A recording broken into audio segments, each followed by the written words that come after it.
सर्वसामान्यांच्या हक्काचा आवाज जागर जनस्थान। संत तुकाराम महाराज बीज निमित्त बडगुजर प्लॉट येथील श्री गुरुदत्त मंदिरात खानदेश वारकरी सेवा मंडळ, धुळे गुरुदत्त भजनी मंडळ, सिद्धेश्वर भजनी मंडळ यांच्यातर्फे संत तुकाराम महाराजांच्या प्रतिमेस पुष्पहार अर्पण करून अभिवादन करताना व तसेच तुकाराम महाराज बीज दिनानिमित्ताने अभंगाचा कार्यक्रम संपन्न झालाय। यावेळी सुनील वाघ, रमेश चौधरी, मनोहर घाटुळे, गोविंद जोशी, साहेबराव मिस्त्री, श्रीकांत शिनकर, अशोक शिंदे, रमेश पाटील, संजय जाधव, मनोज बडगुजर, गोरख पाटील, बापू पाटील, प्रदीप जोशी, भैया मिस्त्री, नरेश सोनार, जयेश सूर्यवंशी आदींसह वारकरी मंडळी उपस्थित होते। यावेळी गुरुदत्त मंदिरात भजन व अभंगाचा कार्यक्रमही झाला। जागर जनस्थानसाठी प्रतिनिधी रूपक बिरारी, धुळे।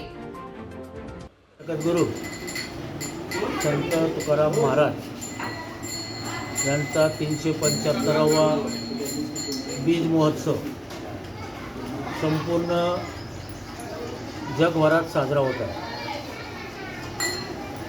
जगद्गुरू संत तुकाराम महाराज यांनी गाथेच्या माध्यमातून या जगाला आपल्या अभंगाद्वारे सन्मार्गाचा मार्ग दाखवला। तुकाराम महाराजांना वैकुंठ जाऊन जे सहदेव जाणारे फक्त एकमेव संत तुकाराम महाराज, त्यांना 375 वर्ष वैकुंठला जाऊन पूर्ण होत आहे। त्यानिमित्तानं आज या ठिकाणी गुरुदत्त भजनी मंडळ, सिद्धेश्वर भजनी मंडळ, खानदेश वारकरी सेवा मंडळ आणि सर्व वारकरी बंधूंच्या माध्यमातून आज या ठिकाणी दत्त मंदिर बडगुजर प्लॉट येथे संत तुकाराम महाराजांचा 375वा बीज महोत्सव या ठिकाणी भजन कीर्तन करून साजरा झाला।